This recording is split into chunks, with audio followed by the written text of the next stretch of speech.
Hey everyone, Hassan here. You are listening to the NintendoFuse podcast. Today is Monday, December 4th, 2017, and I am joined by my fellow NintendoFuse podcast crew. I have Steve here with us. Hey everybody, I'm sporting my new Mario ugly sweater. I don't like calling it ugly sweater because this is actually a cool looking sweater because it's got Mario on it. But I'm in the holiday spirit, ready to talk best of 2017 games. There's a lot of them. All right, and we got Greg here with us. Sporting classic NES Zelda right over here. Also ready for the holiday season. Let's go. All right. We got some Mario, we got some Zelda, and then we got Barry here as well. And anything you got to represent, Barry? I am purposely not representing any game on the Switch to not show any allegiance to what I'm picking for the game of the year and my nomination. So it's going to be a complete mystery and surprise, and I like it better that way. Yeah, and you do have both Mario and Link characters behind you, so you're going both ways there. You don't know which way, or it could be something totally different. You never know. You never know. And I got my my Link shirt on, but that doesn't mean anything. Maybe you never know. We'll have to wait and see. But yeah, so as was mentioned, today is very exciting. It's our best of 2017 episode.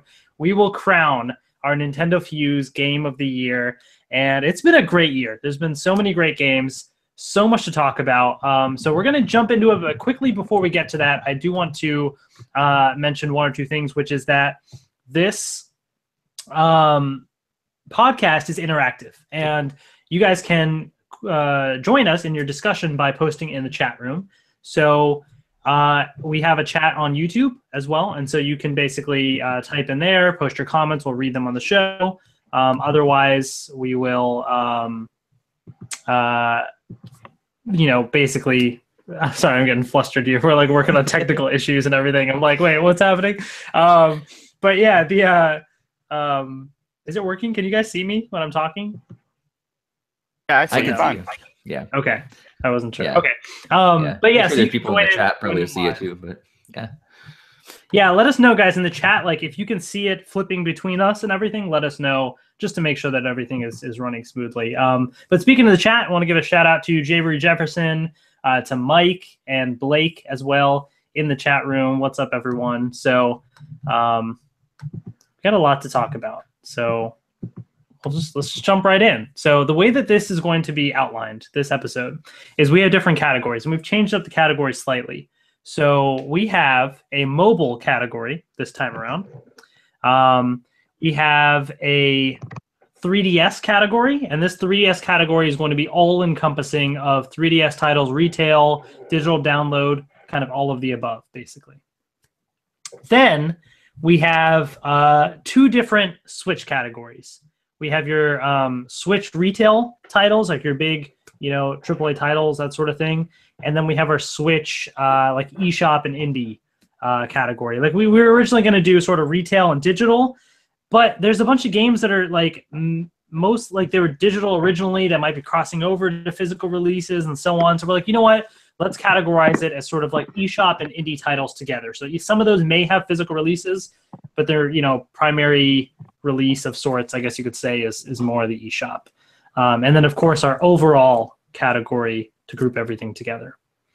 So those are the main categories that that we will have for today.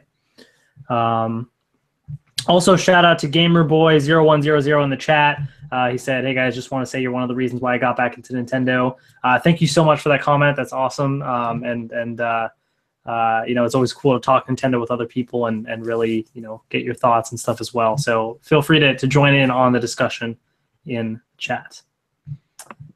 Okay, shall we get started? Let's do it. All right, so we're going to start with the mobile category, and we're going to, basically the way we're going to do it is we each had three choices that we picked, our top three.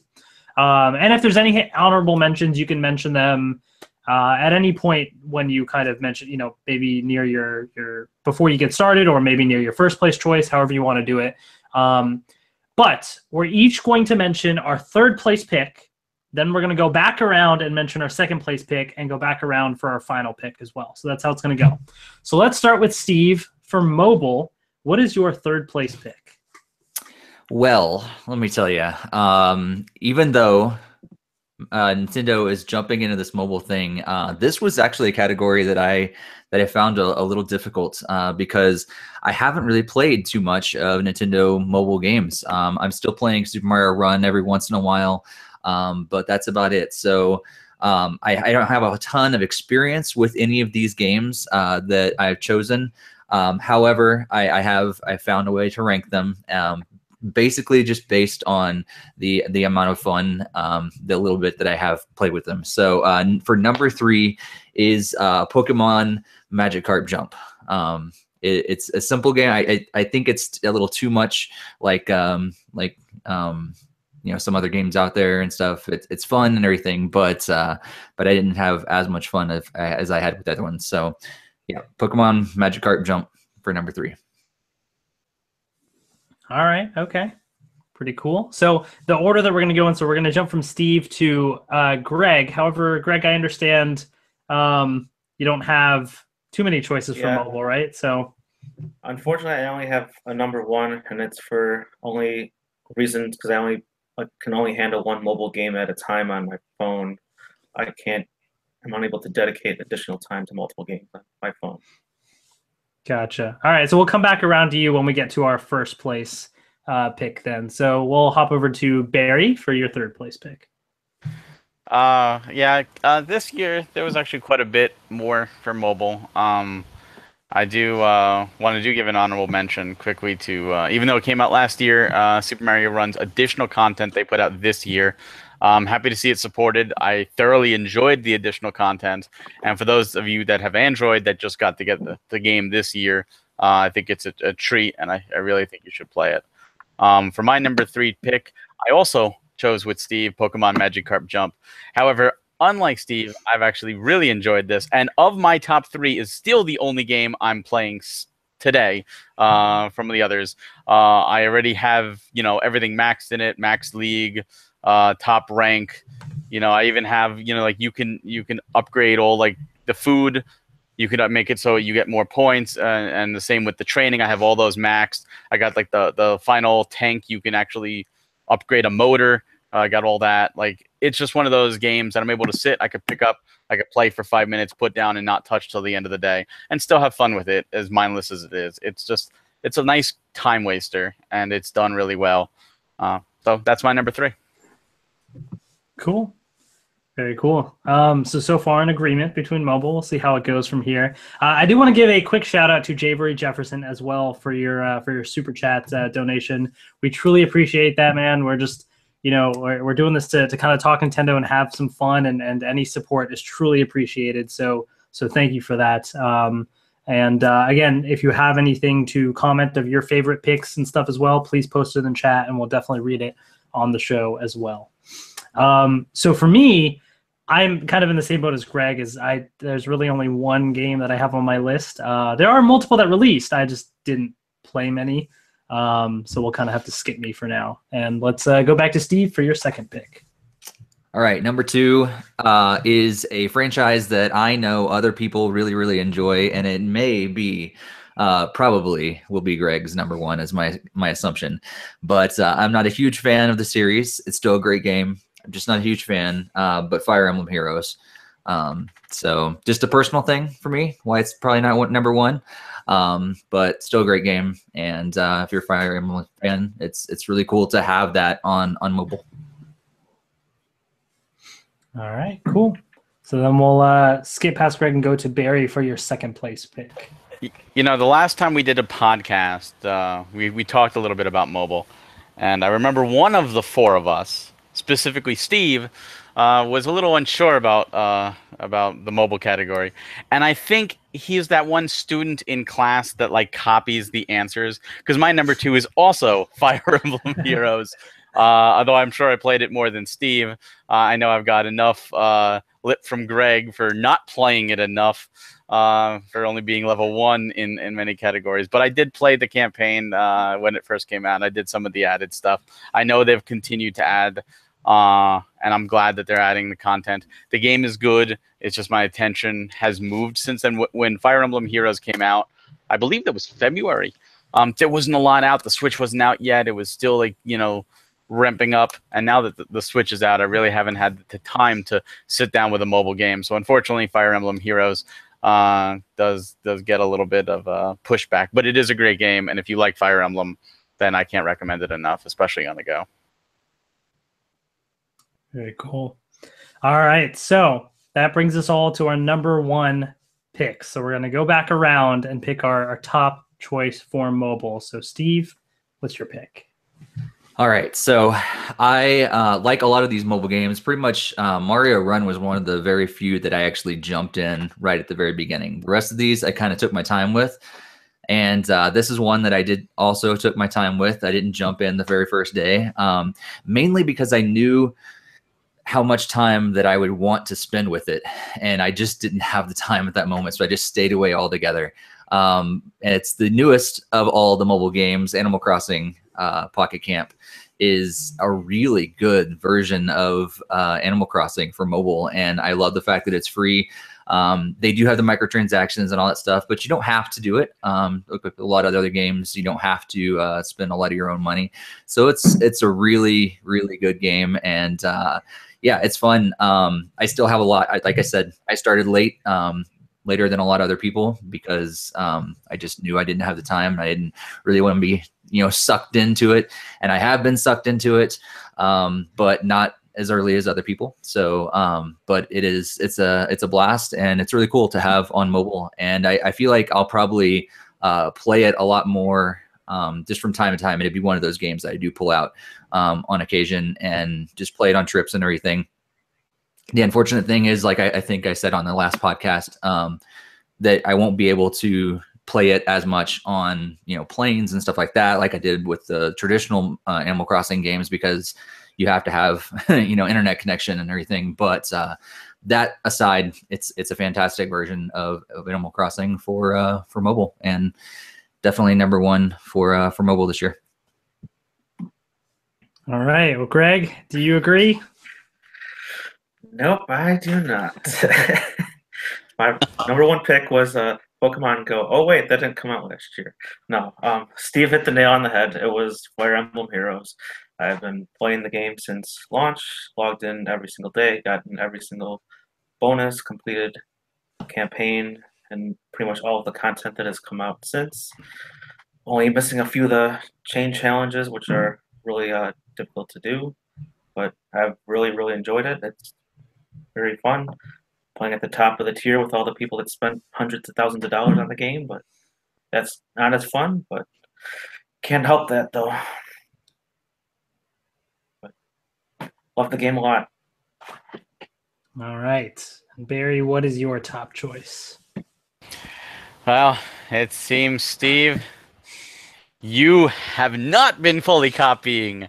You have not. Oh, you were wrong. man. I did not pick Animal Crossing. In fact, I have not downloaded Animal Crossing, and it's one of those that I do not think I'm going to get into simply because of time. It does look great. However, my number one is actually Pokemon Duel, a game that came out that got very little fanfare. Many people didn't even hear about this. And this game I played heavy every day, multiple times a day, until I think what happened was it's a very good strategy game that I would love an actual physical board game of this, where it's all uniform, because unfortunately like any collectible trading card game, there's imbalance where somebody with all the rares goes up against someone with just commons. You're going to wipe the floor with them. And that's suddenly what happened. They did do some balancing issues, which did kind of change the strategies. And that's when I fell out, because it takes a lot of time to build up your Pokemon, and suddenly the Pokemon I was using were now almost useless. So I was like, you know what, do I really want to continue? But if you're jumping in now, it is a great, great strategy game. The concept is awesome. The whole board game setup, it's like chess. It's like chess with Pokemon, and I can't recommend it enough if you're into that type of game. But even though I didn't play it as long as Pokemon Magikarp Go, or Pokemon Magikarp Jump, you got me confused. I had the most fun with it, and that to me is my number one. All right. So then for me, my number one choice is my only choice, Animal Crossing Pocket Camp. So obviously I'm a fan of Animal Crossing. I was skeptical of this game. I enjoyed it so far. I'm enjoying it a lot more than I thought I would. It definitely has more content, and I've been able to sort of keep up with it and play, a few hours of it so far. And I was expecting to do like sort of 10, 15 minutes each day, but I found myself for like an hour and a half each day kind of playing and stuff. Like there's enough content to play that much each day. The only thing is at this point, I'm at like level 20 right now.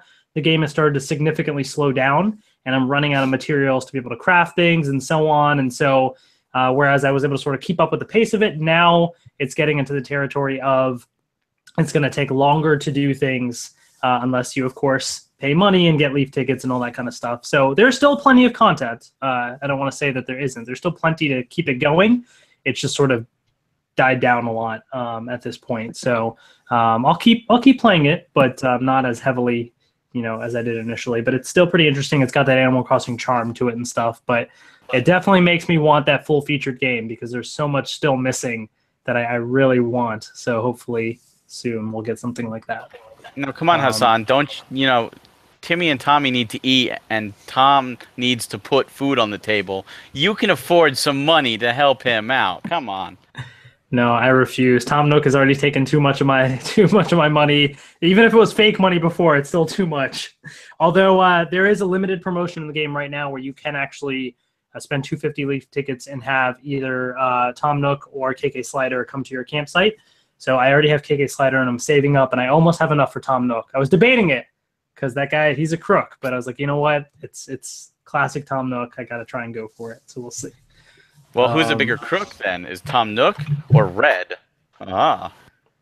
Well, there is no crazy Red yet in this game. Man, maybe in the future they'll add him. As far as I've seen, maybe he is there. I just haven't seen him yet. I don't know.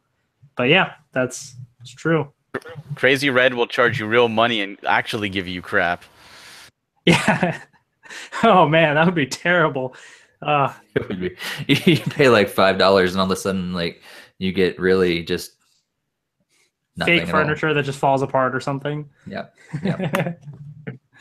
Oh man. So I want to read some of the comments in the chat real quick about some mobile titles. Blake in the chat said he's been spending far too much time in Animal Crossing Pocket Camp. Gamer Boy said he's been playing a lot of Mario Run and Pocket Camp as well. Mike said his favorite is the Nintendo Switch online app. Mike, you might be the only one, buddy. Even if I had no picks for mobile, I still wouldn't pick that one. I can't do it. He enjoyed it so much when we played Splatoon 2. So. Oh gosh. All right, so those are our mobile picks. So moving on to the next category, which is Nintendo 3DS. And again, this is all encompassing of 3DS, your full-fledged retail releases to your small eShop only titles, everything Nintendo 3DS in this category. So let's start with Steve with your third place pick. All right, so as I said in the last podcast, 3DS was a tough one for me this year because I really, this is my 3DS, and the battery's dead on it. And I even got one of the new 2DS XLs, and I haven't played it at all other than like after getting it and the initial like playing around with it, and that's about it. So not a whole lot of 3DS time for me this year. However, I did kind of narrow it down to 3 of the games that I did enjoy the most of the little bit of time that I play with it. And coming in number 3 was Minecraft new 3DS edition. I am not a huge Minecraft player. I'm not a huge Minecrafter, but I just love the fact that they were able to stick this game on the 3DS, and I think it's a really cool version of it. Probably too late in the whole life cycle of things, but that doesn't take away from the fact that it really is a good edition of Minecraft, and it's a great game. I just, it would have been nice to come earlier in the life cycle of the console as a whole, but still is a really good version. And if you do like Minecraft and you don't have a Switch for whatever reason and you want to play it on the go, the new 3DS version is definitely a way to go. All right, cool. All right, Greg, what's your third place pick? Well, I only also had a much smaller list. I only had about 4 games to choose from, and also my number third pick will be very surprising, given my number 1 mobile pick, and that actually is Fire Emblem Echoes, Shadows of Valencia at number 3. Um, I really gotten used to the more recent playstyle that like Heroes and also like Awakening and Fates have expanded on.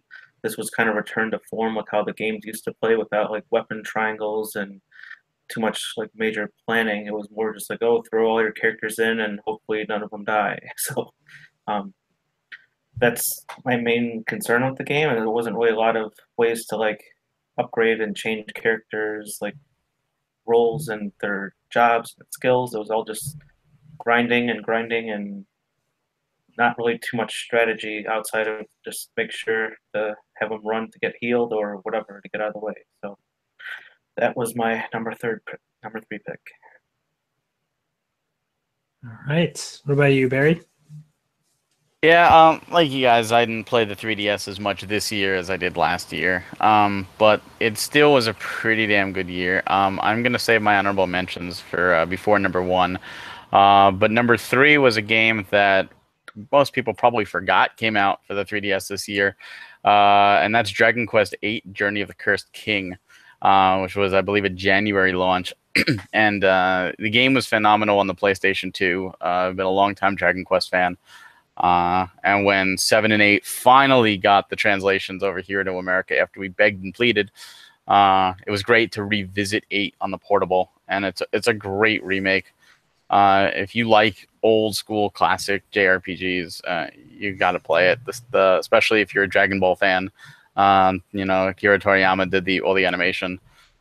It's just an awesome game that I think got swept under the Switch hype that was going on at the time, and many people just forgotten it even came out. But I definitely think you should play it, and it's my number 3. All right. For me, I didn't really have a number 3 pick because there's really only 2 3DS games that I kind of played this year. I did want to mention just briefly that like I bought Miitopia really like on sale pretty cheap. I just never got the chance to play it. So that potentially would have been my 3rd place pick had I actually played it. But otherwise, yeah, I didn't play enough 3DS. So we'll move back around to Steve for our 2nd place picks. All right. Well, for number 2 is a game that I really enjoyed when it was on home console, moved over to handheld, and that's Yoshi and Poochie Woolly World, that I still can't say without stumbling over my words. But it's a fun game, and it's really cool to have it on handheld. Obviously, it doesn't look nearly as good as it does on Wii U, but it's still a great game. And it's a great platformer. They added a lot in with the whole Poochie stuff, which is really cool. And if you're looking for a solid platformer that's cute and it's Yoshi, themed and everything, it's definitely one to pick up for sure. Not only could you stumble, but you actually said the name wrong. It's Poochie and Yoshi, not Yoshi and Poochie. There you go. So I don't even know. I was literally right before the podcast. Yoshi should be first. He's the big one, but apparently not. Yeah. Didn't ask me how to. Hey, Poochie's adorable, so Poochie can have the name first. It's fine. I was just watching, for anybody that hasn't seen, they have these little short video clips like of the yarn Yoshi and Poochie and stuff on YouTube. I was just watching that with my wife right before the podcast. But all right, Greg, what's your 2nd place choice? Well, prior to Barry's assumption, my number 2 was actually Dragon Quest VIII. So all right. I did pick it up, and I did play quite a lot of it. I wish I had more time, but the Switch kind of unfortunately came out right there at the beginning of March, and then boom, the game wasn't loaded up again. So I tried to beat it before, but didn't quite work out. I never had the game on I never had a PlayStation, so this was my first time going through Dragon Quest VIII, and I really, really enjoyed it. I do love all the classic Dragon Quest games, including Dragon Warriors. Those are my top favorites, but more for nostalgic purposes. But yeah, Dragon Quest 8, great game. Go get it. All right. And I do want to quickly mention for anybody listening that isn't aware, just clarification. So I have seen everybody's picks, but the rest of the group does not know the picks. Just an FYI in case this is your first best of episode that you're listening to. They all submitted them to me and I compiled it. So it's always fun to see everybody's reactions to each other's picks. All right, Barry, what's your second place? My second place was actually another long-standing series. And I think 2 years ago, it was actually my 3DS game of the year, and my up there in my actual top 4 overall game of the year. That game, of course, was Etrian Odyssey 4, and so this one is obviously Etrian Odyssey 5: Beyond the Myth. If you've never played an Etrian Odyssey game, they are first-person dungeon-crawling RPGs where you get to create your party, but the twist is you actually create the map. When you go into a dungeon, there is no map. It's blank. And you actually have to draw the map on the bottom screen as you go across and discover this dungeon, fighting monsters and just finding secrets. And it's just a really cool concept that has worked very, very well. And while I do not think that 5 is as strong an entry as 4, it is still a fantastic game. And it's one of those that just people forget about. Like it just comes out and people don't mention it. And again, Switch has been so dominating over the 3DS, but it is a game that I think you should play, especially if you like dungeon crawling RPGs. Cool. Yeah, I think that's probably one of the biggest things about the 3DS. I think while people are talking in the chat about how a 3DS is dead and everything, and I think that's one of the things that's going to keep the 3DS going. Are those dungeon crawlers, those RPG games, and there are a ton of them out there, and there are a lot of really good ones that will keep you interested and keep you playing for hours and hours. And if anything's going to probably keep the 3DS going for a lot longer than it normally would, it's some of those games. The 3DS will be like the Vita, where Nintendo will stop supporting it, but Japanese third parties will still put out, JRPGs on the system for a year or two. Yeah, you never know. I mean, hey, the Wii just got a Just Dance game recently, so like some old consoles still get games. I mean, who knows how long this 3DS support's going to go? We'll have to see. So for me, my second place pick was Hey Pikmin. And it was kind of picked just because I didn't really play much, to be honest. Hey Pikmin was kind of a disappointment. I got it. I wasn't initially planning on getting it. It was on sale. Got it for like $6. So even though it's my second place pick, I probably wouldn't recommend it. So, you're better off not mentioning it then. Well, hey, my son's called Game of the Year, right? Animal Crossing, Happy Home Designer, and other stuff too. So I've had to pick stuff because I just didn't have a choice.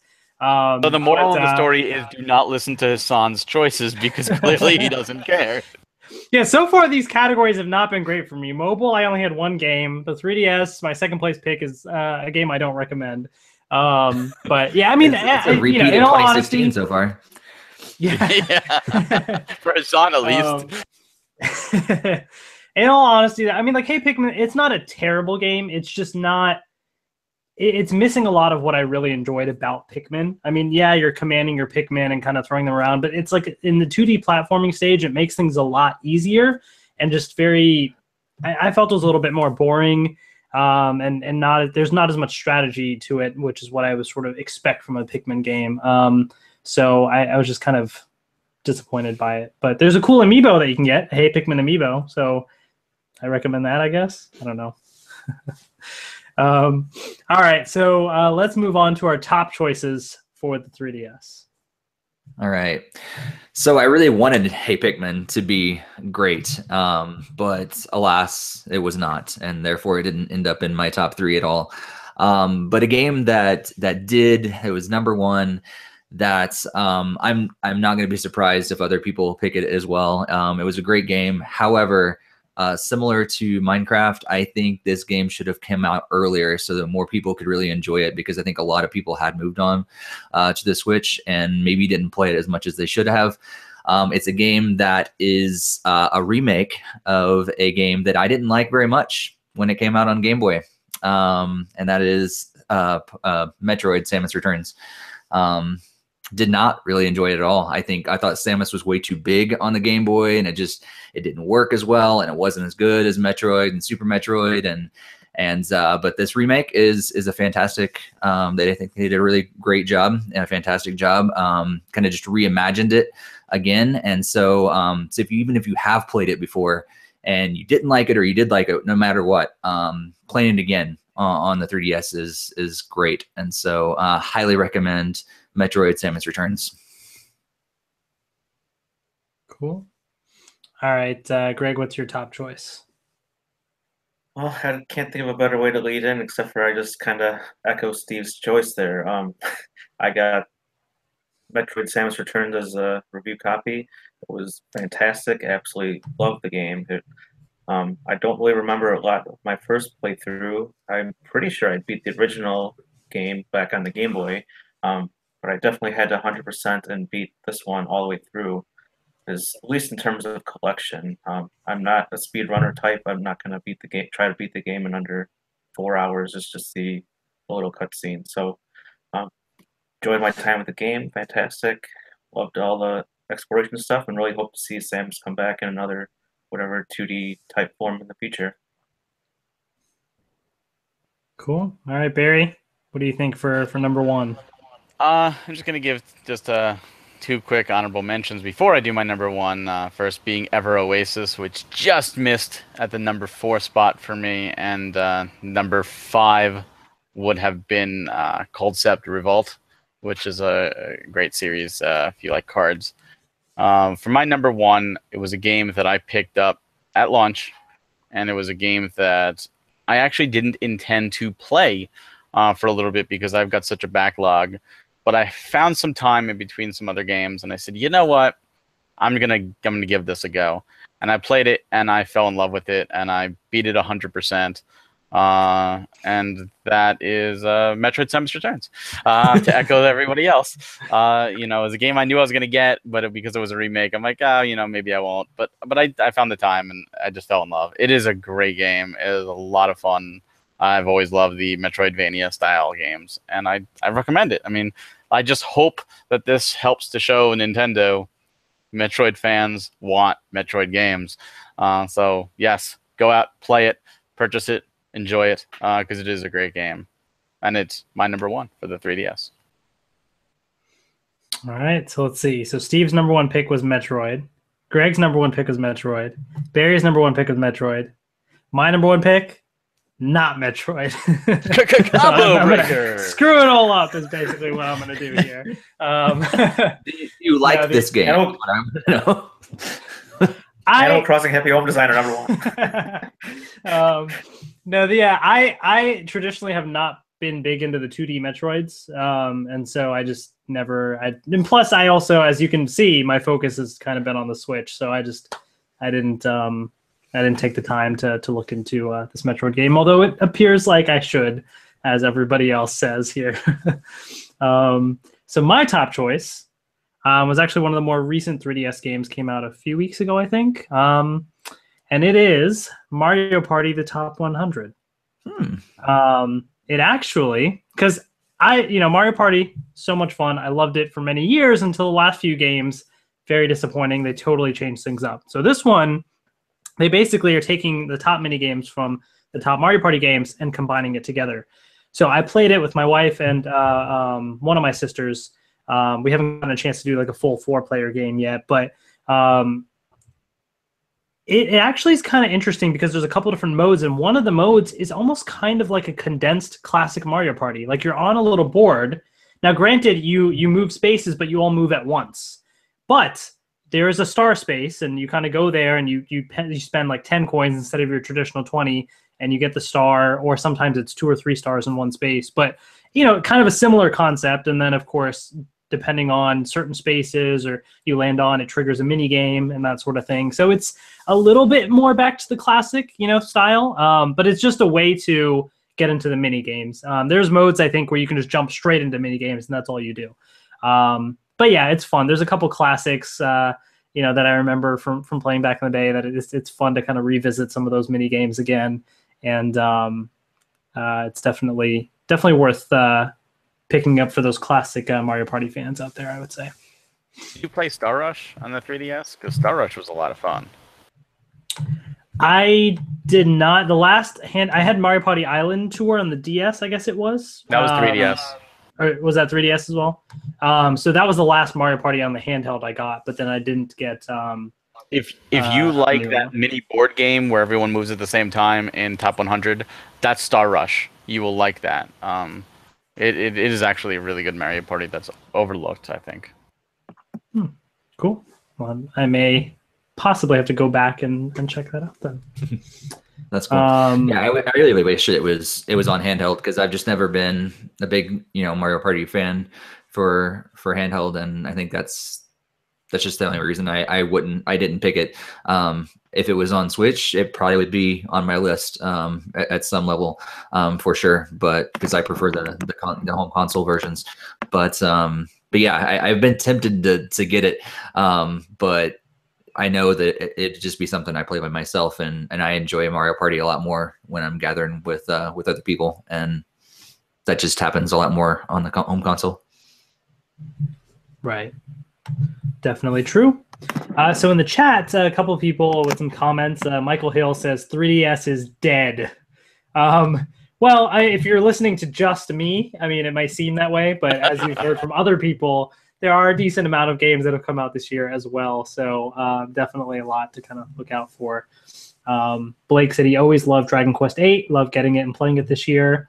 Michael did agree, though, that Yoshi is the best. So he does say that. And then actually, he changed his tune and said 3DS has a lot of games. It's a really good system. So there you go. Blake also said Ever Oasis and Miitopia were great games this year. And any other recommendations? Let's see here. Yeah, Blake also agreed he wanted Mario Party Top 100 on the Switch. I do also want to read a couple of things because Mike, one of our fellow NintendoFuse staff members, he sent me his list as well. So when I get to some of these categories, he didn't have any mobile picks, but for 3DS, he had his picks. I just want to read them off as well. He didn't number them, but I'm assuming it's like 1, 2, 3 in that order. But his 3 picks were Mario & Luigi Superstar Saga, Bowser's Minions, and Monster Hunter Stories, as well as Team Kirby Clash Deluxe. So a couple of other games mentioned there as well. See, normally when we did the digital and we did the physical, because I really don't have digital. Team Kirby Clash Deluxe, I was ready for. When I played that game, I'm like, yes, I have a digital game to nominate in the Game of the Year podcast. And then last month, you ruined it by taking away that category. So that game was removed from the list for me. But I was like, yeah, I got something. Well, I guess Kirby got its mention now, thanks to Mike. I did have Box Boy as my other eShop game, but not quite on the caliber as the other mainline games. Right. Yeah. So there are a couple of other titles out there, that we may not have gotten the chance to sort of mention that kind of got swept under the radar a little bit, but definitely, go check out some of those 3DS titles that are out there. All right. So now we move on to the Nintendo Switch. And so I'm sure we all have plenty of titles for all of these categories. I finally do. Don't worry, I actually have picks this time. That would be terrible if I didn't. So we're going to start off with the Switch eShop/indie category, basically. So let's start with Steve. All right. So this game that I picked for number 3 is relatively new. And we're going to be doing a game chat on it sometime soon. Blake and I are going to be talking about this game. For those of you that kind of remember a while back, I think not too long after the Wii U came out, there were a couple games that we talked about a lot on here, mainly because there wasn't much to play. But at that time, I expressed my love for twin stick shooters. And it's nothing that I like. There are other people that are like excellent at them, but I really enjoy them. I think it's a great way to play. Geometry Wars is one of the best ones out there, and so when Rive was announced for Switch, I was pretty excited, and now having my hands on it, Rive Ultimate Edition is a really great game for the Switch, especially if you enjoy twin stick shooters, if you enjoy difficulty in your games, if you enjoy great graphics. It's definitely a game to pick up or to download. But here's the thing that I didn't realize as much. It's hilarious. The game has a really good script, and the voiceovers and everything are really funny as well.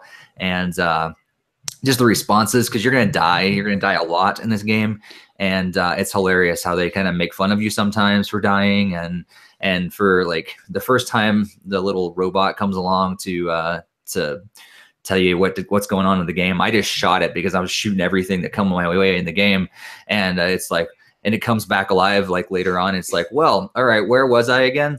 And it like starts up from where I picked off and where I killed it. So just little touches like that just make it kind of set it over the top for you know, for the quality. So definitely highly recommend Rive Ultimate Edition. Very cool. Quickly before we get to Greg, I did want to actually mention, because I saw in the chat, Blake actually mentioned something very interesting. There's no Pokemon mentioned in the 3DS best games. Pokemon, obviously a huge franchise. Pokemon Ultra Sun, Ultra Moon just recently released. Kind of interesting that none of us mentioned it. Just wanted to kind of bring that up. But It got some love in the mobile category, though. It did. True. The Pokemon as a franchise did, yeah. But as like the mainline game, it's kind of interesting. But you know, I've not been too much of the sequel, like the follow-up games. Like those usually have not been like really big on my list. Like if there's like a new generation of something new and exciting about Pokemon, I'll jump on it. But this kind of just, it's like a half step sort of thing, and it doesn't excite me as much. So that's why I didn't make my list. If it helps, I bought it, but didn't play it yet. Yeah, I've actually my entire life I've never gotten those like I never got Crystal or Yellow or Platinum, or like I've never gotten any of the third versions of the Pokemon games. So I guess the tradition continues, but we'll see. All right, let's move on to Greg's third place pick for Switch eShop Indie. This is actually one of my first picks up on the Switch this year. It's also the last physical copy game that I've purchased this year, and that is Binding of Isaac, the Afterbirth Plus. You've probably heard on previous podcasts I praised the game on the 3DS. Well, of course, I picked it up on Switch. A lot of it is mostly the same, but they did have some new stuff in there, some new characters to unlock and all that stuff. I just love that style play. It's really brutally challenging at times, and what else can I say? It's a really fun game. All right, Barry, what about you? I'm going to save my honorable mentions before number one to leave a little mystery. But number 3 was a game that was not on my radar at all. I didn't even hear about it, and then heard about it in passing. And I got contacted, talked with some people, and I was like, I have to try this game. And I'm so glad I did. This is one of those rare cases where you are going to get from me a digital-only nomination, which I know is mind-blowing. It is digital-only. Actually, one of my other ones is semi-digital-only. But yeah, and that is Thimbleweed Park. Thimbleweed Park is a fantastic old-school LucasArts style adventure game. It's done by the creator of Maniac Mansion and Secret of Monkey Island, and it is just a really cool Twin Peaks style adventure where you have 5 different characters and you're trying to solve a mystery where there's a murder in town, and you have to try to figure out what happened, and like it starts off very like X-Files, Twin Peaks like, and all of a sudden one of the characters you're creating, you're playing as a clown that is known for profanities. So every other word out of his mouth is a curse. And this is on a Nintendo system.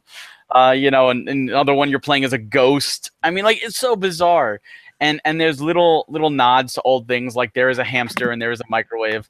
So for anybody who's ever played Maniac Mansion, the old thing about putting the hamster in the microwave, you can try to do that. And of course they say, who would ever do that? You know, so it's neat. They take little jabs at their previous games, and it is just really good fun. And there's even like a hint line, so if you get stuck, because these games are really mind puzzles, there's even a hint line in universe game that you can call, and it's like a 1980s 900 hit line, you know, like trying to help you out. So it's really cool. I definitely recommend it. So pick it up. I hope for a physical copy. Limited run games make a physical happen. All right. So for me, my third place pick, well, my honorable mention was Flip Wars. And so I actually got it when it came out in the Japanese release and played it a little bit earlier. And it's an interesting concept. I feel like, you know, there could have been more content, I feel like, but it's still fun enough at its core, especially when you get multiplayer going, and it can get pretty chaotic and everything for sure. So that's fun. But my third place pick was Sonic Mania. And so that game, I've never been super big on 2D Sonic games, but I feel like this one seemed to sort of be the best of that sort of 2D Sonic feeling, and I definitely enjoyed what I did play. I am currently stuck in the game, and so I've tried this level many times and got really frustrated, but that's just my lack of skills in 2D Sonic. But the game itself, what I have played, has been pretty fun, and it looks great on the system as well. And it's cool to have it's cool to have that on the go for sure. That's true. Spoiler alert. I agree with Mike in the chat. I totally forgot about Sonic Mania, so that would probably be an honorable mention for me too. Totally forgot about it. So I agree. Good game. I do want to give a shout out to Roth in the chat as well. So welcome, Roth, longtime friend of the show, and Steve Desmarais as well. Welcome again to the chat. Again, post your comments. We'll read them shortly for any other Switch eShop indie titles. Roth is excited about Rive, as Steve mentioned. But all right, Steve, what's your second place pick? All right, this was hard because I had my number one and number two were pretty tight, but I ended up picking this one for number two because there was nothing really out of the ordinary, out of the box or anything about it. It was just really cool to have this on Switch, and that's Rocket League. Huge fan of Rocket League. Not, you know, it brought new, you know, cars and stuff like that to the Switch, but nothing brand new from what was on the previous versions of the game. But it's just such a blast to have on the Switch, and I really enjoy playing it. I'm gonna enjoy playing it with other people, especially as, you know, when you go to events and stuff like that. I look forward to having some local co-op and stuff like that to play that way. But it's awesome to have on the Switch. So not quite number one because there was another game that kind of stepped things up in a different way. But definitely really cool to have Rocket League on the Switch. Okay. What about you, Greg? I'll continue with more unique titles that haven't been mentioned yet. Number two is a game that released somewhat recently, SteamWorld Dig 2. I really enjoyed the original on the 3DS years ago, and I was really excited to pick up the new one, and definitely had tons of fun playing it. I need to get back in and play a lot more of it. I'm probably only partway through. Just really love those exploration games. Go in, collect treasure, find more, go back, sell it, go find more treasure, sell it, rinse and repeat. Great game. All right, Barry. You know, I want to say this. After the mobile category and the 3DS category, I did notice a lot of overlaps. And this category, everybody's saying unique titles, which just is a testament to how great this year is. And I'm going to continue that trend with another unique title. This is a digital-only game in America. However, it is so good, I imported the Japanese copy. because it's the same game. It's in English with the Japanese voice, which is the version we got. And that was a launch title, actually. I Am Setsuna from Square Enix, which is a awesome classic Chrono Trigger style RPG. If you liked Chrono Trigger, that is definitely the type of game this is. It's a really intriguing story, without spoiling it. It's not perfect. I hope you like the color white, because you will see white a lot in this game.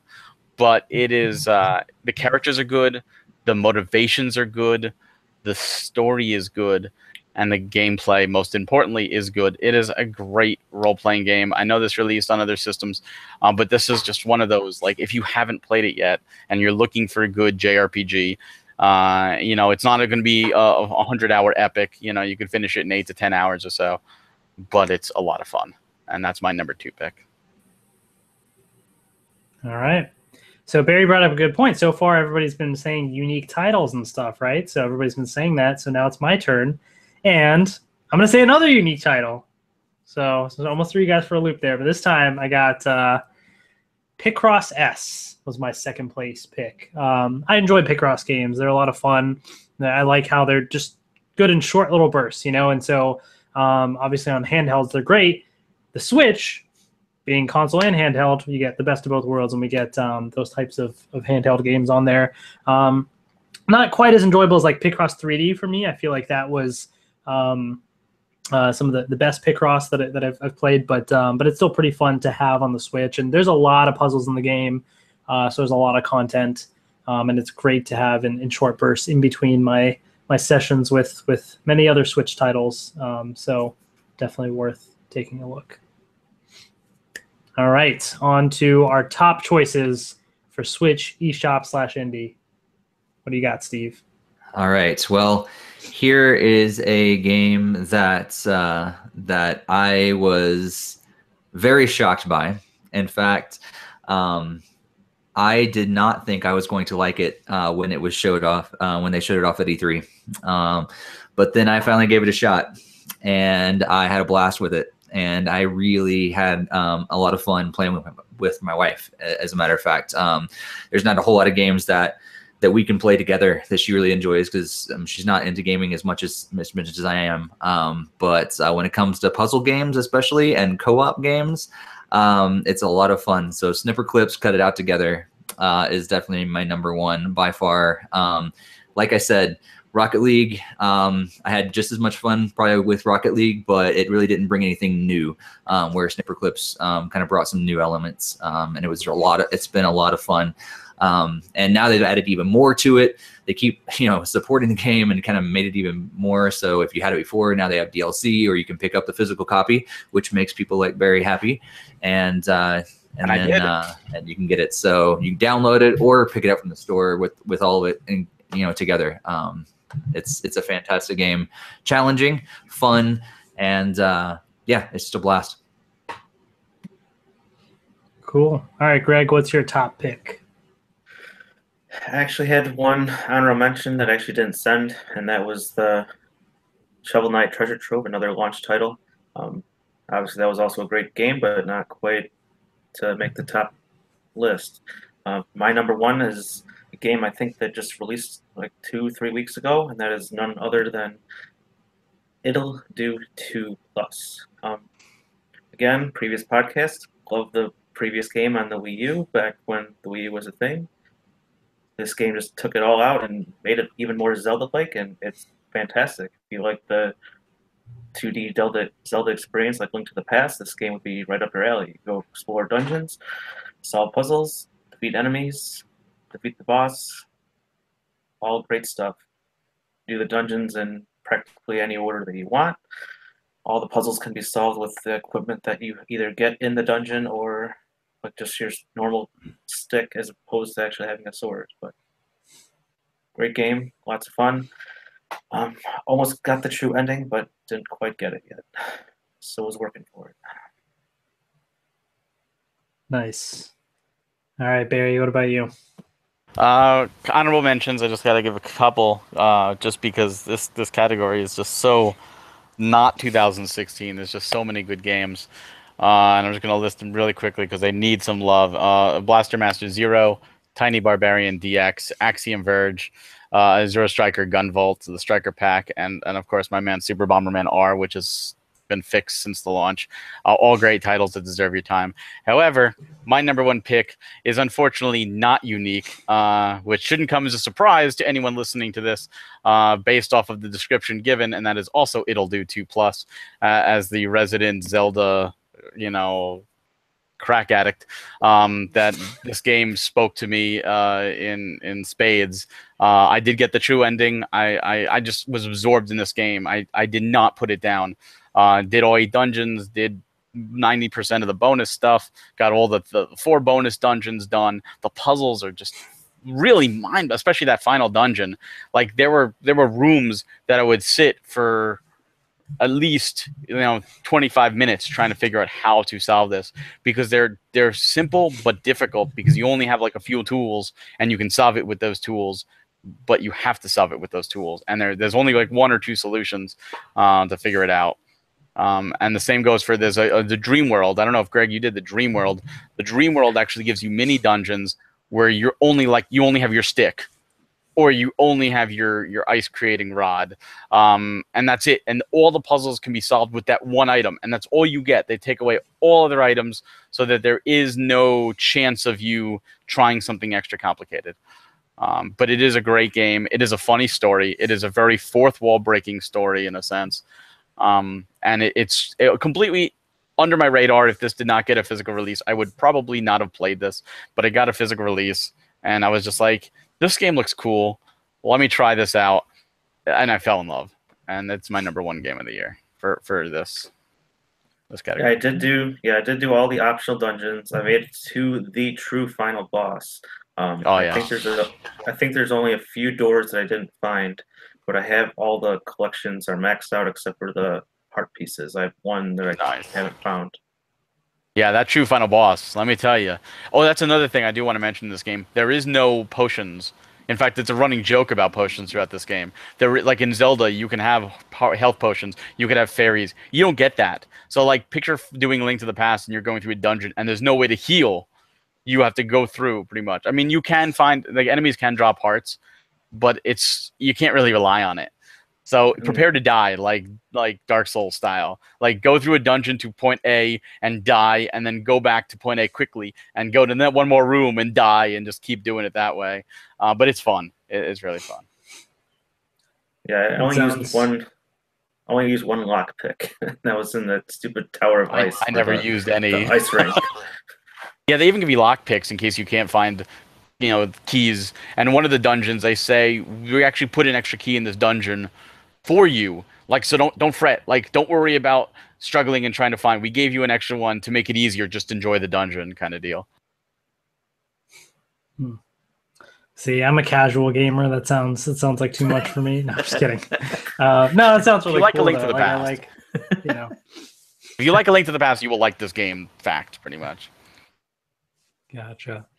Well, my top pick for Switch eShop Indie is a game that was mentioned by somebody else, although not for their top choice, but it is Rocket League.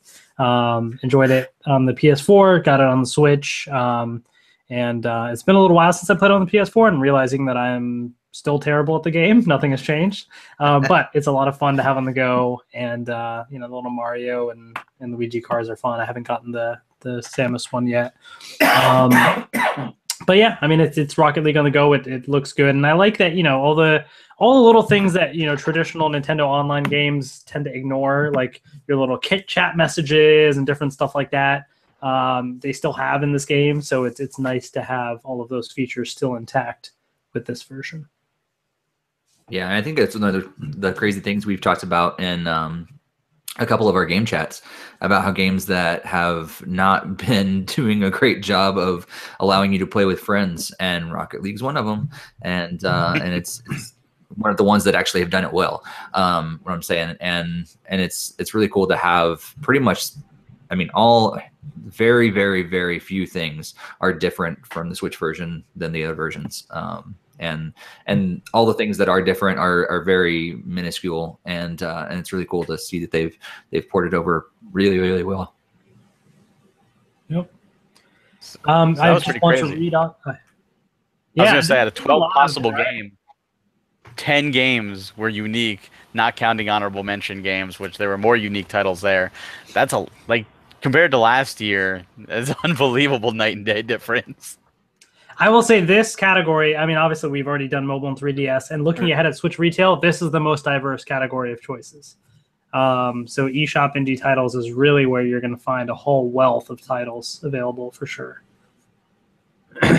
And Mike actually, he gave me his picks as well to read off. He does have a couple of unique choices as well. So he also mentioned Rocket League, but he also said Axiom Verge and Golf Story were some other titles that were mentioned. Yeah. In the chat, Blake said some great smaller games out there: Rive, Snipperclip, Stardew Valley, SteamWorld Dig 2. Yeah, Steve Desmarais said I forgot about Sonic Mania, still on Chemical Plant. What else we got here in terms of eShop Indie? Roth So there were mentioned also now we're not specifically talking news yet, but in case anybody didn't miss the news, there were multiple Mega Man related announcements happening. Some of those may potentially be just eShop releases, that sort of thing. So I did want to kind of briefly mention that Mega Man 11 was announced. They're bringing over Mega Man the Legacy Collections 1 and 2, all of the Mega Man X games, 8 of them, I guess. Those have been announced as well. So tons of stuff. Are there 10? No, there's Command Mission and Extreme 1 and 2 that are not being brought over, but X1 to 8 are being brought over. Hopefully this all gets physical. Hopefully that's all one collection. I don't see many people buying like X5, X6, X7 just on their own because they're not very good games, but in a bundle I see that working well. Hopefully it's a sign of the incoming virtual console for the Nintendo Switch. No, we want physical. Legacy Collection 1 and 2 will not be virtual. I agree. It'd be great to have physical, but it'd be also great to have this virtual console that people have been waiting for so long. Yeah, but they're not going to put the NES version of Mega Man 1 to 6 on there when there's the Legacy Collection HD versions with the bonus stuff.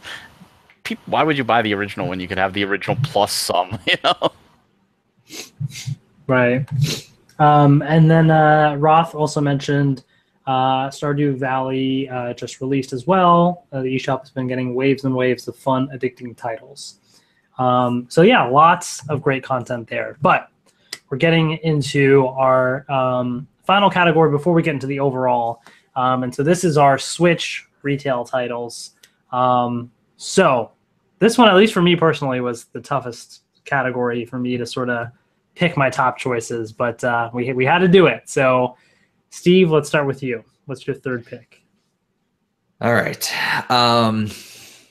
Number 3 is I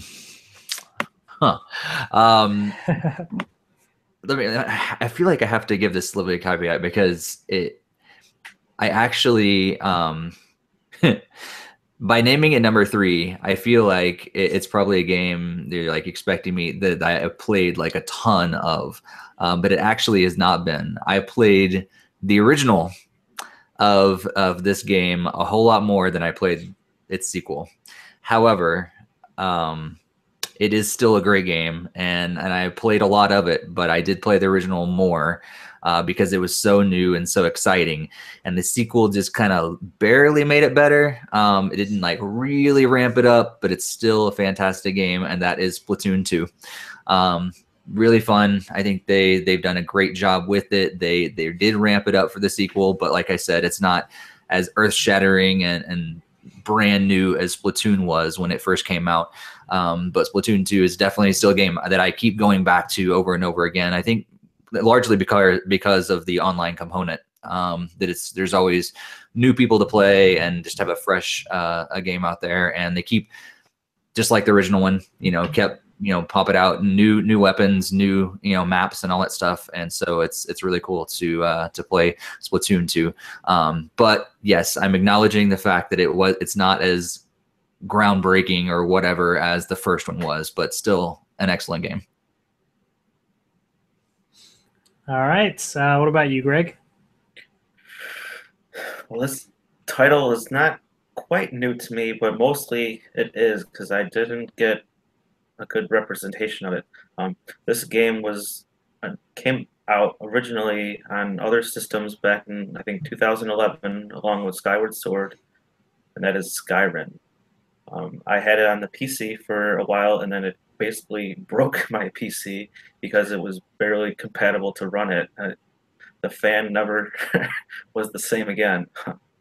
It drained too much of the battery, and it kept overheating, and then the computer would never move on. But safe to say that the Switch does not overheat, so I'm getting close to where I was at before I had lost my save progress, like already, whatever, 10, 12 hours in, and it's just absolutely fantastic. Looking forward to playing it the rest of this year and into next year. All right, Barry, what about you? I'm going to start this one with my honorable mentions, just my number 4 and 5 really quickly. And that would be Mario & Rabbids Kingdom Battle and then Dragon Ball Xenoverse 2. Both great games, both deserving. I also have to start with a quick disclaimer. My top 3 is a nightmare situation for me. Because if either any of these games were released in their own year without the others, they would instantly be Game of the Year for me. So this is 3 Game of the Year games going against each other in a literal nightmare scenario. I know we've talked about this before. I'm sure, based on Steve's face, he's like, he probably wants to know what order I'm putting these in. That's true, because I know all 3 of the games already. We all know them. I know. I just want to know what order you put them in. Exactly. That's the fun part. Everyone who watches this knows the 3 games. That's why I did honorable mentions, get them out of the way. The real mystery is the order. And I know this is going to be controversial because somebody has to come in third. And number 3 for me was Super Mario Odyssey. As awesome as this game is, it is truly phenomenal. I put over 50 hours. I got all the moons. I absolutely loved this game. This took me back to 1996. And I can't stress enough, if this game was released without the other 2, it would be my Game of the Year, without a shadow of a doubt. I had so much fun with this game. I can't recommend it enough. And it sucks that it is now put as number 3 because of this insane year that Nintendo has given us. But it's my number 3. All right, interesting. Very interesting.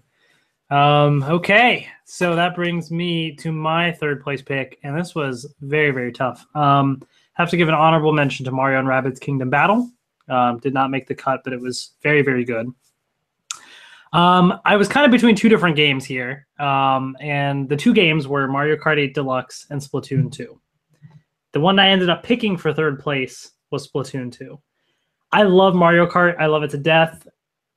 As a franchise, I like Mario Kart better, but there's just something about the freshness factor of Splatoon versus Mario Kart. Even though they both are, like, Splatoon's a little bit, it's a sequel, but there's not too much new, and Mario Kart's kind of a port with added content. The big deciding factor was the Salmon Run mode in Splatoon 2. It's incredibly fun. I might like it more than Turf War, possibly. It's so much fun to play, and so as long as you get on a good team. When you get on a bad team, true. Then it's one of the things that I just want to throw my controller at. But if you get on a good team, it's a blast. That is very true. Or when you get one of those random rounds where they have all the enemies that like zoom and attack you and swarm you like crazy, and you're like, what? What am I supposed to do? How could anybody survive? Yeah. It's so much fun to do. And they're constantly adding new content. They just recently added new maps and stuff. There's a new ranked mode coming and everything. So there's so much great content in the game. So my 3rd place pick is Splatoon 2. All right, Steve, what is your 2nd pick? All right. Well, here it goes. You know, the funny thing is that this is probably the fastest I've made any list of best games, even though it was difficult to choose some of these. They came to mind really quick as I was forming this list. But this one, these top 1 and 2 have been on my mind ever since they came out. In fact, no, they've been on my mind ever since they were announced. And I knew it was going to be difficult. If you go back to previous podcasts, we've talked about how it was going to be difficult to pick some of these games. And in the end, even though I am wearing a Mario shirt, Super Mario Odyssey did come in number 2 for me this year. It is a fantastic game. Just like Barry said, if any other year, if other games didn't come out, this would clearly be number 1. But it is number 2 in large part because I don't feel like it introduced as many new concepts to the series as my number 1 did. I feel like my number 1 really kind of pushed it a little further than Super Mario Odyssey did, and that was the factor between the two. I had just as much fun playing both of them. I've probably put in terms of hours, I put a ton of hours into both games, but Super Mario Odyssey, you didn't innovate as much as I would have liked to push you up into number 1. All right. What about you, Greg? It was a very difficult decision for me as well. Obviously, everyone knows what the top 2 games are likely to be for most of us, obviously. This one I put as number 2 more because of my opinion on how the motion controls were utilized in the game. Compared to the way they were used at number 1, I did not appreciate the way they were done in this particular game, and that was Super Mario Odyssey. I did not like you have to detach the controllers just so you can jump a little bit higher just to grab a moon that you couldn't have just hit a button or held it down for a period of time to do the exact same thing. When you're making me break my experience, pause the game, detach the controllers, pull out the kickstand, it's kind of frustrating in a way just to grab one extra collectible. So you could do this. You know, it's definitely possible to play like this. I don't know what your problem is, Greg. You can totally play Mario just like this. All right. Yeah, come on. As the Switch goes flying off the screen. Yeah, and then all of a sudden the little rails break. You're holding the controllers, and the center thing goes flying out. Hit somebody else in the head when I'm commuting on the train. Yeah, that's not a gesture that I like to do on the train where I play the most of the time. People just think you're upset at the game instead. Yeah, you're just angry at the game. You're just shaking. All right. But great game. Absolutely love it otherwise, but that's where my deciding factor came to be. All right, Barry, we know what the last 2 games are for you, but we just want to know how it lines up. Well, see, this is really unfair. First of all, I do want to mention that Mario Odyssey, of the top 3, had the second best soundtrack of the top 3, in my opinion. The music is beautiful, and it's something I didn't mention. But to me, it was only second best. As for number 2, and this is where it gets unfair. One of these titles I played for 250 hours. Mario Odyssey, I played for 50. One of these titles just came out, and despite having my in-laws over, ignoring them and being a bad host, I still put in over 40 hours since this game came out. Okay. Wow. I'm only on. And you played like 1%. I'm only on chapter 3 out of I don't know how many, but I'm really early in the game because I'm soaking this in. I'm enjoying this experience. And unfortunately, and this is the caveat, if I was able to finish this game, there is a real good chance this would actually be my number 1. But due to the nature of the release, which was out of my control, and Nintendo not giving me an early copy to play, I only can base it off of those 40 hours, hoping that the continuation is even better. So my number 2 pick, which unfortunately just came out on the 1st, is Xenoblade Chronicles 2, which could have very well been number 1. This game, it had a slow start, which was a hurtful thing for it, but it picked up, and when it picks up, really early on, it does pick up. It never stops. The game is nonstop. The game is beautiful. The combat, you know, it takes longer. It's not just a quick button mash. The battles are strategic. The characters, I didn't think I'd enjoy the characters. I so wanted Shulk and Rhine, and like I had such an attachment to those original characters. And Rex has grown on me, and Pyra's grown on me, and Tora's grown on me. Like they've all just, you know, Nia is really cool, and like I'm just liking them. I'm really liking the characters. I'm liking where the story's going. I'm liking the idea of Titans. There's more Titans to be on as opposed to just the 2 of the original. And I do have to say the music is by far the best on the Switch, period. Like it blows all other soundtracks away. Like all you have to do is just listen to some of the music and you will be hooked. The music is that good. The game it's phenomenal. I hate that I can only put in so many hours. I did my best to get as far as I could while enjoying it. And that's the kicker. Mario Odyssey gave me 50 hours, and those 50 hours were super enjoyable, and I loved it. And that's more than you can ask for of any game. And I'm already at 40, and they've also been super enjoyable. And I probably have another 140 more to go. And knowing that fact was another edge over Mario Odyssey for me, just for the amount of content. And there's also is an 8-bit NES style minigame in here called Tiger Tiger that I must have spent 2 hours on already. And I just keep going. And it's like an old school arcade style, NES game. And it's done to level up one of your characters, and it's just a blast. Like I can see them releasing this as a download only game. It's just so much to it. If you haven't played it, if you're thinking about playing it, even if you didn't play the first one, you need to play the second one. We need more JRPG love. Homework assignment for everybody. But no, you really should be playing it, and there's no excuse anymore. You could take the Switch anywhere. All right. So with that being said, my second place choice was Super Mario Odyssey. That game is so much fun. There's so much content to it. I'm still going through the post-game material and everything. I do agree with Greg about the annoying part with the motion controls, because like I went to the DMV and I wanted to play the game, but like I collected 1 or 2 moons and I was like, I'm just not enjoying this as much. So then I ended up playing like some other stuff there. But it's great that I can play the Switch at the DMV. It's awesome. But yeah, Super Mario Odyssey is so great. It looks great. There's so much fun personality to it, and I mean, we could just go on and on about how much fun it is. So that is my second place pick. So I guess we're headed to our top Switch pick. Steve, what's your top choice?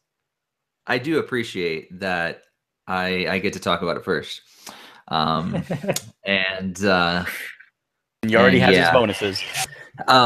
So here's the thing. I think it's really cool. Like Barry mentioned that a lot of our top picks, my number 1 and number 2, all 3 of his and several others, are 1s and 2s, focus, like they're all great games. They all have all that stuff about them, just about the gameplay, but they all have amazing soundtracks. I think that's one of the really cool things that a lot of our top games have, are just amazing soundtracks that we love listening to. Going back to before I jump into number 1, this is the first Mario game that I've actually really wanted to own those songs and listen to them a lot of times. My number 1, this happens quite often with these type of games, but it was really cool to have such an amazing soundtrack for Super Mario Odyssey. And I haven't heard anything from Xenoblade, but now since you mentioned it, I'm gonna go listen to some of those songs and check them out. And it's awesome. Yeah. So yeah, number 1 does have an amazing soundtrack. I think it's really cool how they worked music in this time, and kind of it just changes and flows so well. And of course, it is The Legend of Zelda: Breath of the Wild. Just a wonderful. I've never heard of it. Wonderful. What? It is kind of unknown, but you should pick it up. Yeah, along with all the other 1.1 people who have owned this, or 1. I don't know how to do the math, but you know what I mean. Like more games were sold than Switches were been sold at the beginning. Like that's crazy. How does that even happen? But so yeah, fantastic game. We've talked about it many times. We had a whole game chat about it. One of the launch games, which is awesome, and I think one of the cool things that two things that really stand out about Zelda Breath of the Wild, why I picked it for number 1 over number 2.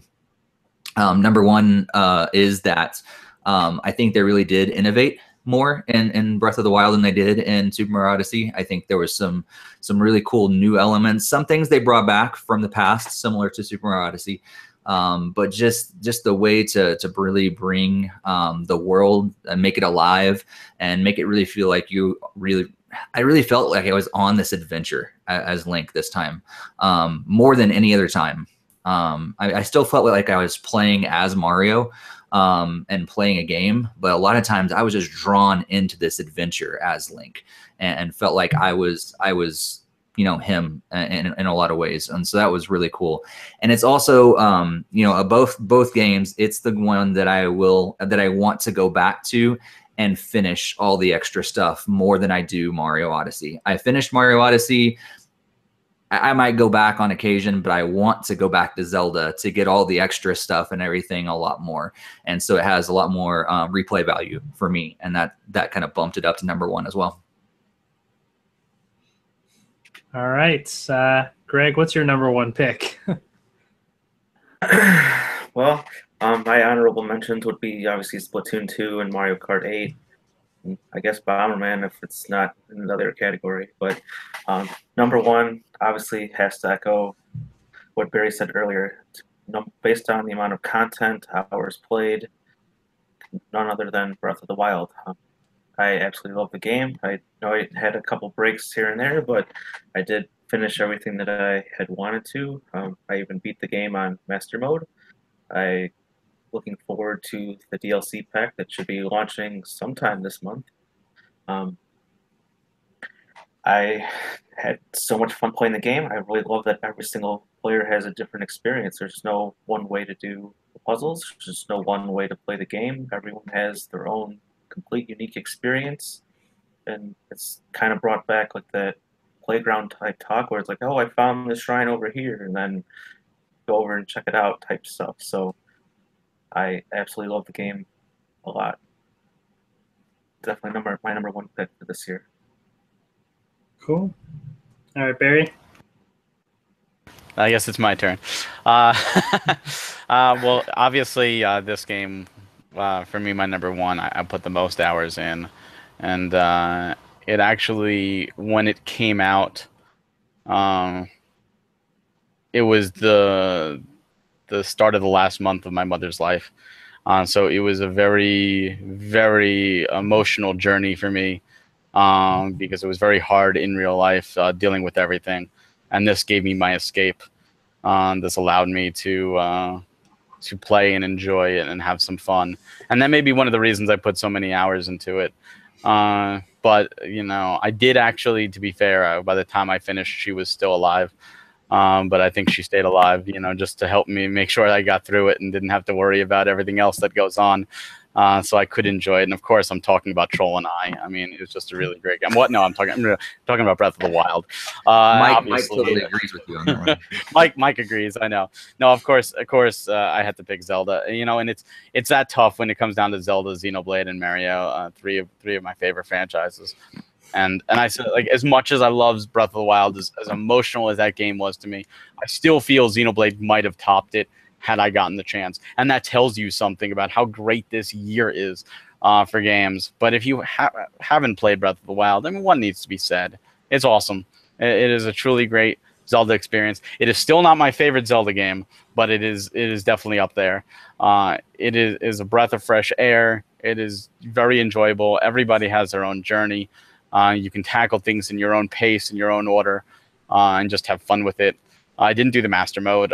Just the reason I didn't was there was just no time. There's just been too many games.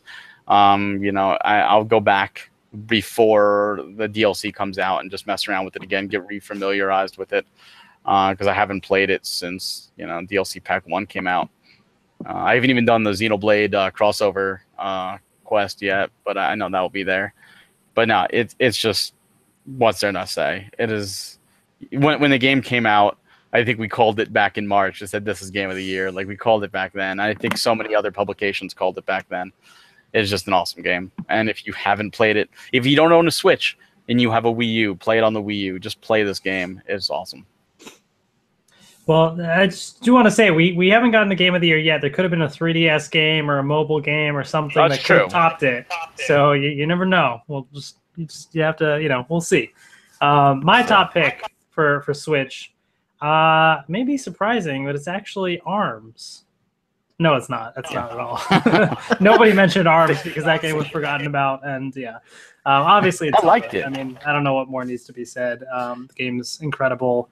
I've been captivated by that game more than I have any other Zelda game, and it's just an incredible amount of content. I'm the type of person that if there's some sort of a hard mode in the game, like to me, I would never touch that because that's not my type of thing. Like I play at normal difficulty, I'm good, I'm fine. This game, I'm considering it eventually going back to it one day and maybe starting it all over and playing it in master mode or something just because I love it so much. Like there's just so much great stuff in here. But first, there's still so many other side quests and things that I want to do and complete some of the DLC master trials. I did 2 out of the 3, so I need to go back and do the 3rd one and so on. But this game is just incredible. So those are our picks. I do want to mention Mike's picks that he sent me. So he sent me this list, and his 3rd pick was Splatoon 2. Breath of the Wild was 2nd, and Mario Odyssey was 1st. So he actually had Mario Odyssey 1st, and he's not the only one, because in the chat, Blake mentioned, said, I think I just personally like Mario games more than others, and that makes Super Mario Odyssey my personal favorite this year. Breath of the Wild is a better game, it has more content, but just didn't bring me the same joy. But he also mentioned Splatoon 2, Mario Kart 8 Deluxe, Mario & Rabbids, Skyrim, LA Noire, Doom, Xenoblade Chronicles 2, Pokken DX, Fire Emblem Warriors. And he said, and they say there are no games.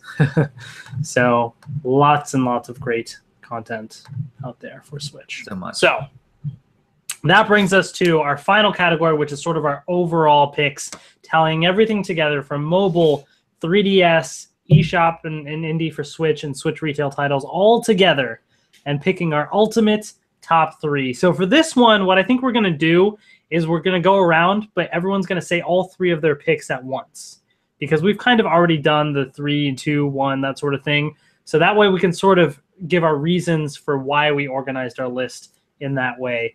So Steve, what are your top 3 overall games of the year? All right. So the way you put that, it excites me because I was hoping that I wouldn't be the only one that changed up my list. So I reversed the top Switch one. So it's 3, 2, 1. No, I'm just kidding. So that'd be ridiculous. My number 3 pick for overall actually does come out of another list because I even though I really enjoyed Splatoon 2, it is not ranked as high in how much fun that I've had with snipper clips. I really enjoy snipper clips. I love the challenge of it. I love the co-op level of it. So that slid in to overall number 3 for me, taking out my number 3 Switch normal, like retail or whatever, and coming off the indie list and moving up to overall. But my top 1 and 2 clearly were the same. Mario Odyssey for number 2 and Zelda for number 1 for all the reasons that I have said already. So yeah, Zelda, Mario, snipper clips. That's crazy, but I had a lot of fun with all 3 of those games this year. All right. What about you, Greg? What were your top 3 choices?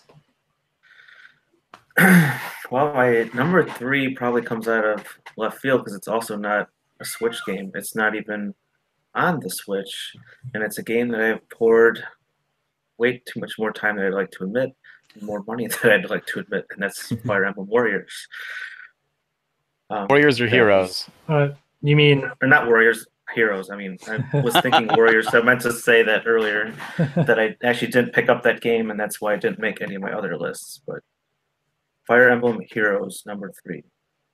And then following the straight path forward, number 2, Mario Odyssey, number 1, Breath of the Wild, for all the awesome reasons and discussions we've had before earlier on. So It's very interesting that we have a mobile Nintendo game in a top 3 list. That's says something about the quality of Nintendo's mobile titles as well. Hell yeah. All right, Barry, what about you?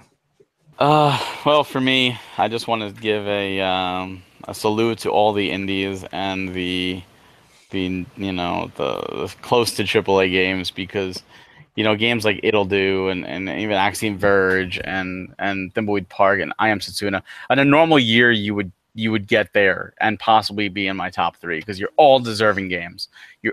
All of these games that we've mentioned are truly deserving of the Game of the Year spots and nominations. Unfortunately for you, Nintendo decided to bring their big guns. And considering, as I stated earlier, if any of these 3 games were released on any separate year, they would instantly be my Game of the Year. My top 3 can't change, because that would be wrong. And my top 3 in the same order would be Zelda number 1, Xenoblade Chronicles number 2, and Mario Odyssey number 3. They're just all 3 deserve that number 1 slot, but there can only be one, unfortunately. Gotcha. So for me, considering I didn't have many 3DS choices, I didn't have many mobile choices. I did have some eShop indie titles, but it's just you just can't beat some of these other titles. So I'm sticking with my Switch retail release order, and number 3, Splatoon 2, number 2, Super Mario Odyssey, and number 1, The Legend of Zelda: Breath of the Wild. And Breath of the Wild is just, not only is it my top overall game of the year for me personally, it's my top favorite game of all time. I mean, the Super Smash Bros. Series for a while has sort of been my top favorite series, but this game has just captured my attention like no other. And it turned me from sort of that, Zelda fan, and I've played some Zelda titles and stuff, to a Zelda fanatic now. And I've been buying all the Hyrule Historia book and this, that. I'm fully immersed now. I am totally in it. So I smell some homework assignments. You got to go back and play the other Zelda games now, Hassan. I want your opinion. but everything's going to be so disappointing after Breath of the Wild for me. But we'll see. I definitely will want to explore more of the Zelda universe, of course. So for sure. I do also want to mention Mike sent in his pick. He just sent his 1 overall pick, which was Super Mario Odyssey. So if he was on the podcast crew and he was kind of a part of this, his votes would have been a little bit different in terms of how things turned out.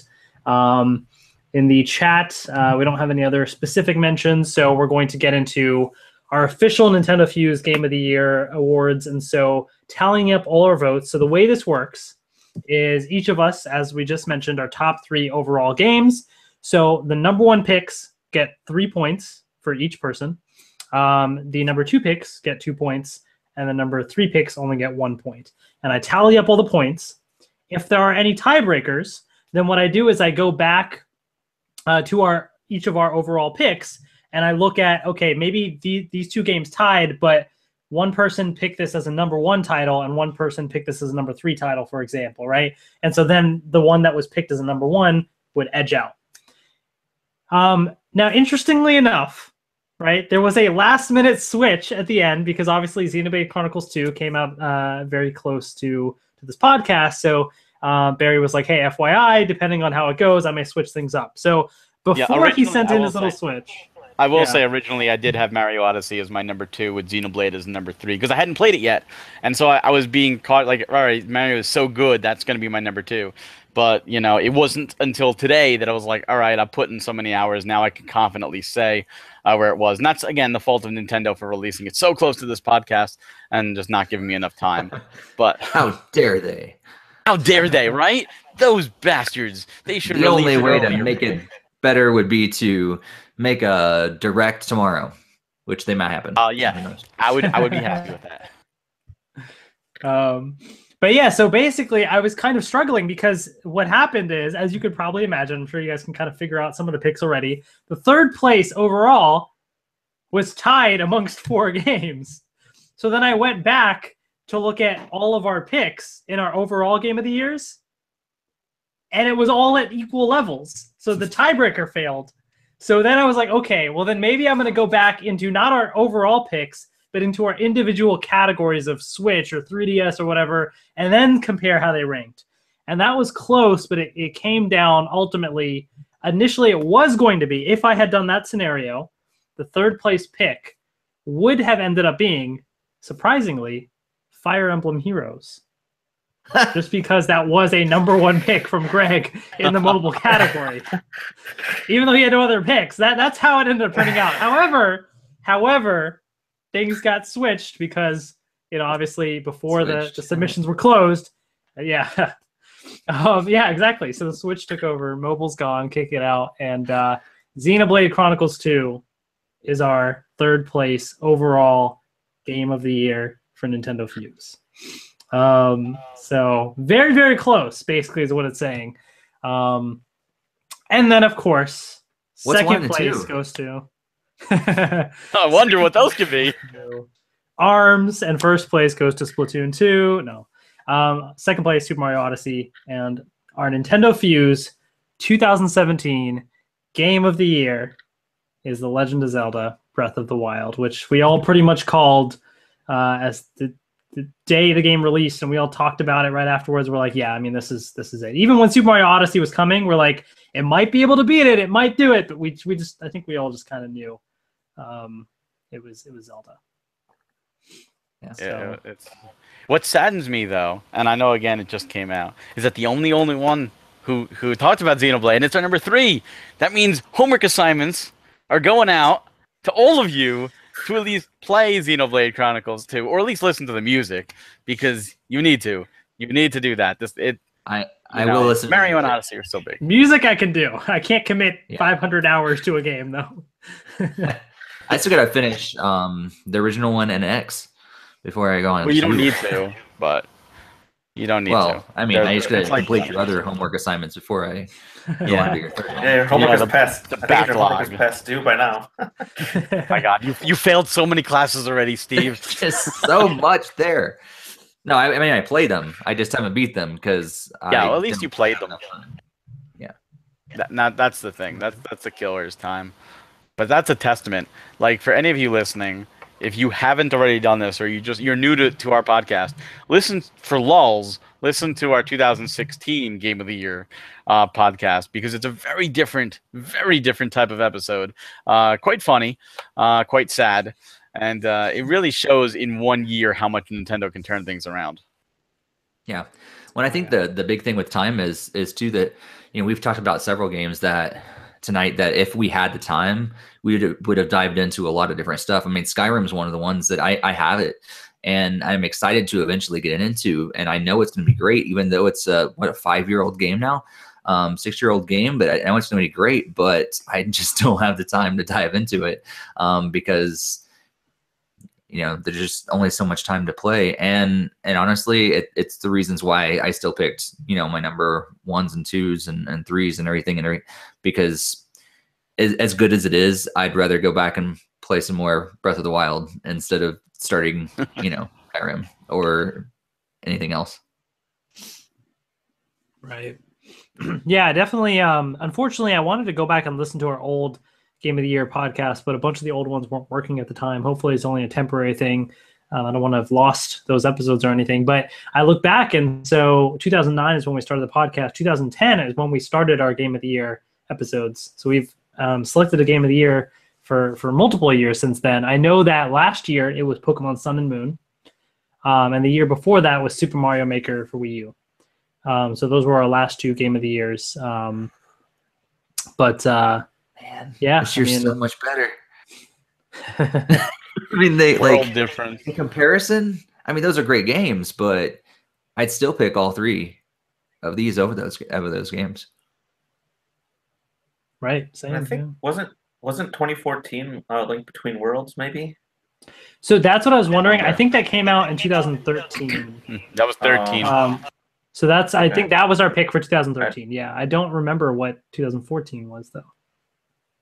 2014 wasn't Mario Maker? No, it was 15. That was 2015. Oh, Smash Brothers.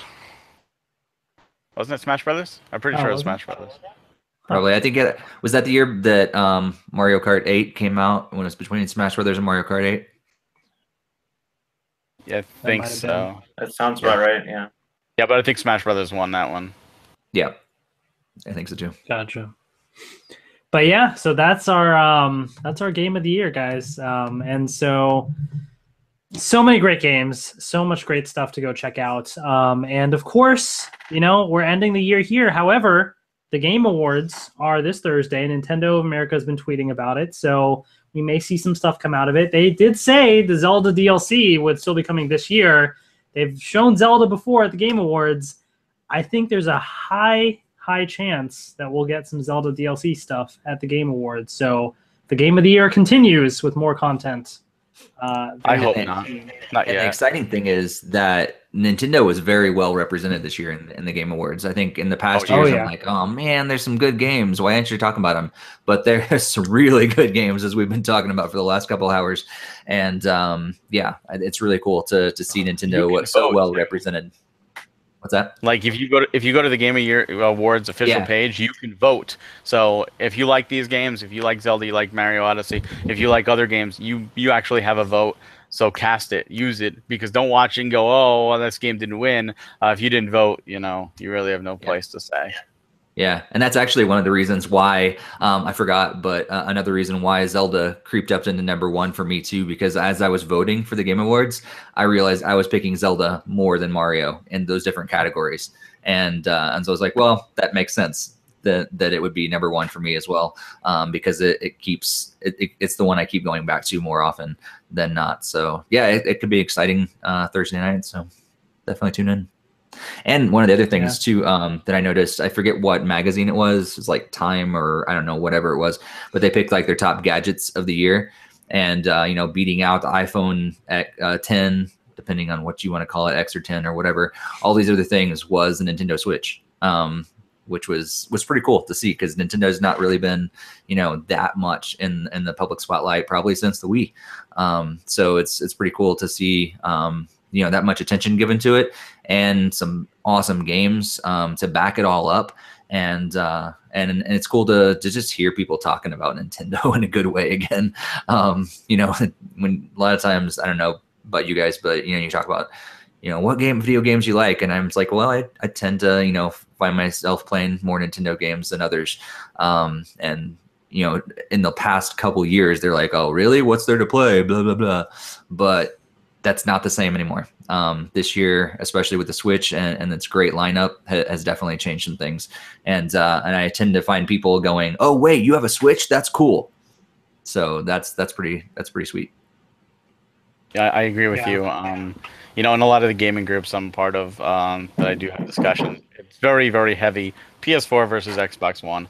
And now I'm watching Switch start to come in, because before it was like, oh yeah, I like the Nintendo consoles, like the Wii. Oh, there's no games. Oh man, go get a PS4 instead, or go get an Xbox One or a PC, better than all of them. But now, with the Switch, more and more people I'm watching are like, oh, you know what? Yeah, I got the Switch. It's really great. Or I haven't played my PS4 since I've got the Switch. It's really surprised me. And there's one YouTube channel that I wasn't even privy to, because I don't watch wrestling anymore.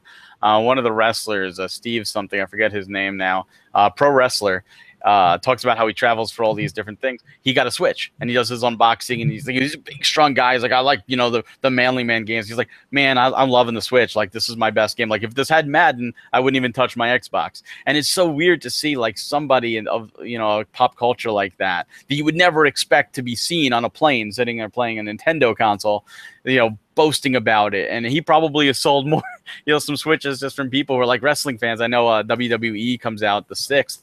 That will help his case, but it's just interesting to see all these people that have never talked about Nintendo. Like, I hadn't bought a Nintendo since the Super Nintendo. This is my first Nintendo console in 20 years, and it's a great game. Great games, great system, and it's like, oh my god, it's great to see that again. It's all these people coming back.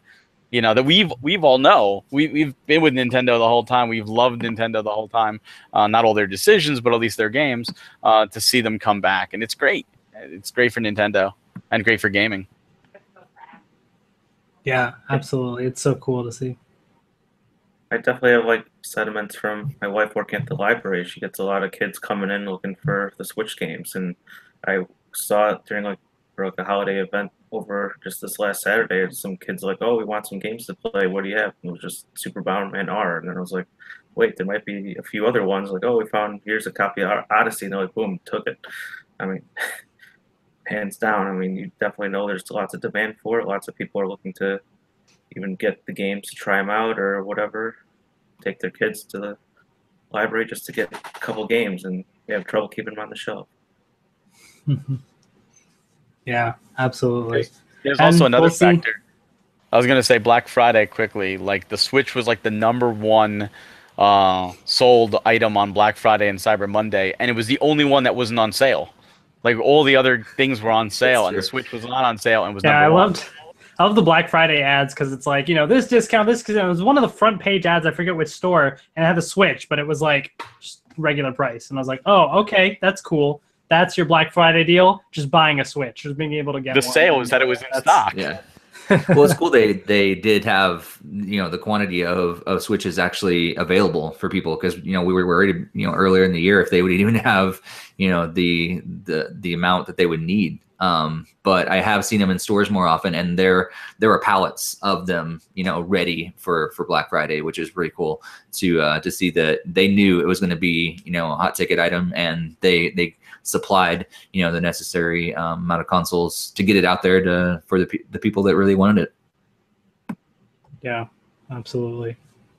There's been so many great games for 2017. We have an idea of a couple of games in 2018, or at least in beyond. We don't know exactly when and that sort of thing. However, there's a heavily rumored January Direct, possibly. Or if things are any indication, we'll have a Nintendo Direct tomorrow, because that's how this podcast ends up working. So we'll see. But I in the near future, I'm sure. Honestly, I think the Game Awards are going to be it for December, and then they'll probably wait until January for their own thing. But regardless, then still pretty soon next month, and then we'll see what 2018 looks like, and hopefully they'll keep up the momentum. Although that'll make this episode even more difficult than next year. So we'll see how it goes, but it should be pretty fun. I don't think my top 3 can be more difficult than this year ever. That's true. That would be hard to top with this year, but Pokemon, we'll see. Smash Brothers, Pokemon, Animal Crossing, Smash, or Animal something. Crossing, Metroid, Yoshi, Kirby. Who knows? Pikmin 4. Pretty crazy. Pikmin 4, yeah. Metroid, the other Metroid game, like Prime 4. Prime 4.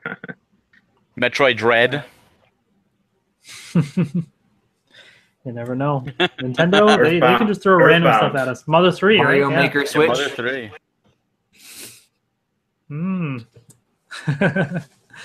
All of those games in 1 month.